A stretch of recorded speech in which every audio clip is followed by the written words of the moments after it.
Barak the Yahweh, Barakatha, Yahweh Barak the Yahweh, Barakatha, Yahweh Ba Hashem, Rakakwadash.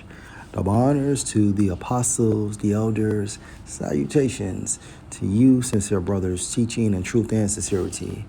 Lesson will be entitled, The Sicari, a house that is not divided. Lord will, you are edified. At the end of the day, right, if these individuals continue to teach the same doctrine from a spiritual standpoint, they are unified. I repeat, from a spiritual standpoint, they are unified. Therefore, they have the same mindset. They are in one consent. Why? Because from a spiritual stance, they are teaching the same thing. And I will say this for the record. I would not be surprised if this is all one big joke. And behind closed doors, they're still cool. And that's me speaking as a man. I know on the outside, it appears that they are divided. However, I would not be surprised if they are still cool. And this is just all for show. Okay? But again, the major point is that they continue to teach the same thing, from the deacon to Assad and also Sicari as a collective organization. So with that being said, let's go to Amos.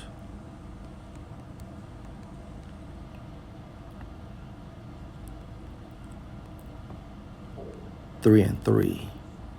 Can two walk together except they be agreed?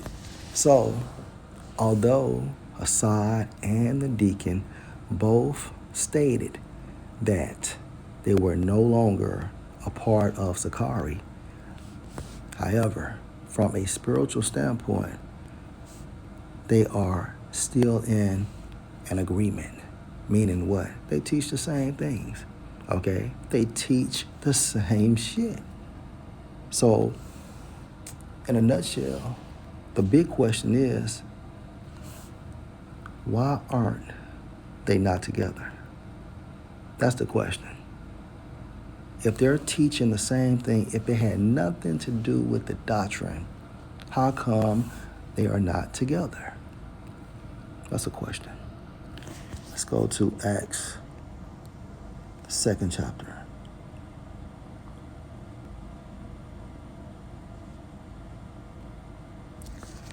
Acts 2:1. And when the day of Pentecost was fully come, they were all with one accord in one place.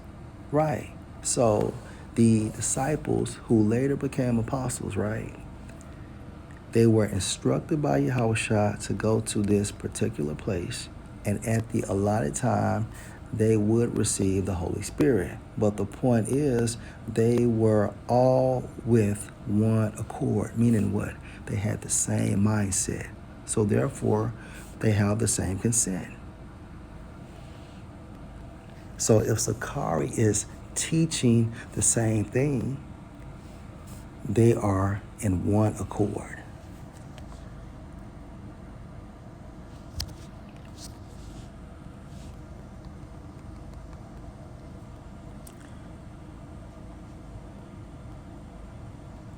Ecclesiasticus 13:15. Every beast love his like, and every man love his neighbor.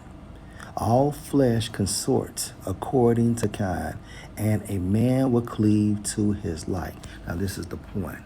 All flesh. So when we think of Sicari as a collective, so you have Sicari as the organization, we have Assad, and we have the deacon.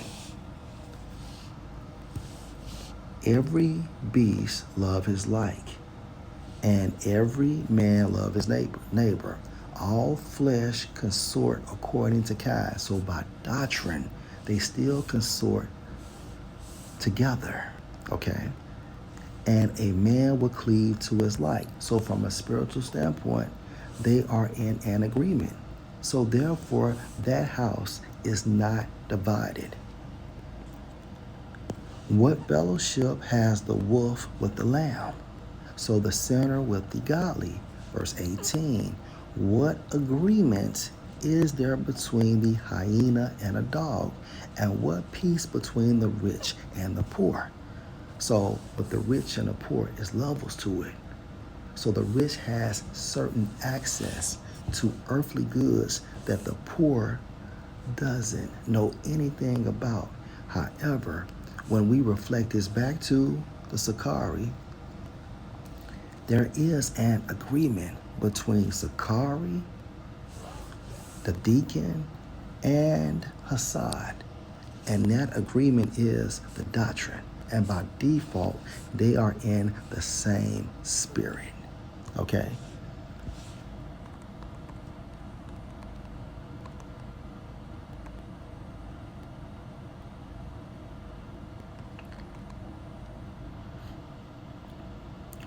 This is Mark chapter 3, verse 23.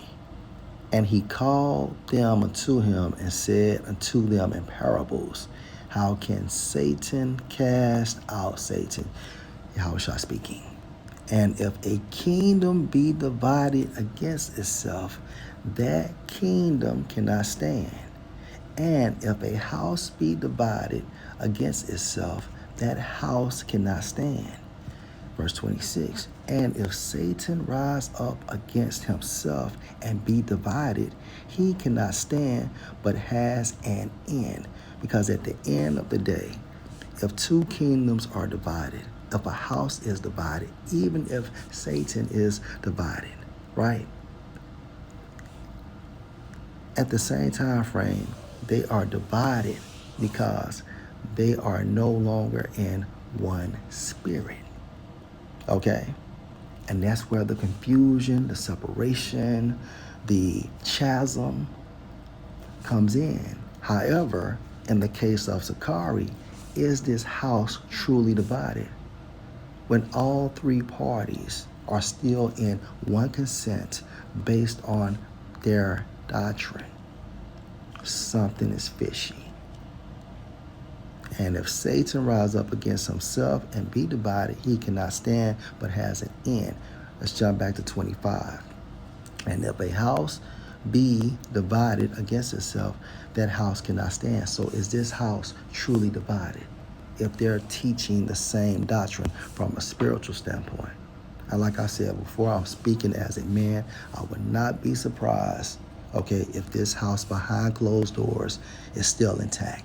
Now, I'm not pushing that, but it's just a theory of mine. I don't know. But it makes sense just based on their teachings. Let's go to John, the 17th chapter.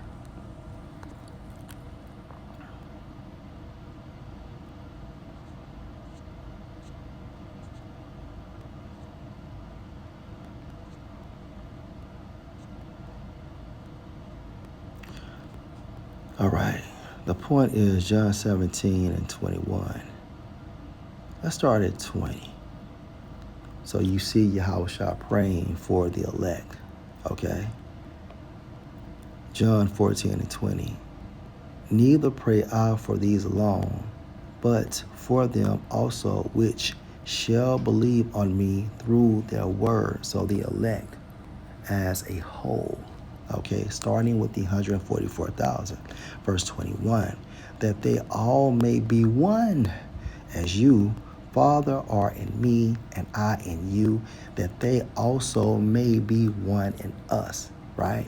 So therefore, based on the Holy Spirit, Yahweh, Yahushua, and the elect, beginning with the 144,000, can walk together. They have an agreement. Right? Because of the Holy Spirit. They have the same mindset, the same agenda, the same likes, the same dislikes. from a spiritual standpoint, they're focused on one goal, and that's getting saved or attaining salvation. Okay. That they also may be one in us, that the world may believe that you have sent. Let me read that again. That the world may believe that you have sent me. Now the point is, via the Holy Spirit, the elect, and Lord will, we are the elect, are in an agreement, and therefore they can walk together. So when it comes to Sicari, okay, Hassad, the deacon, and Sicari as an organization can still walk together. They have the same agreement. So is that house truly divided? Lord will, you are edified. Shalom.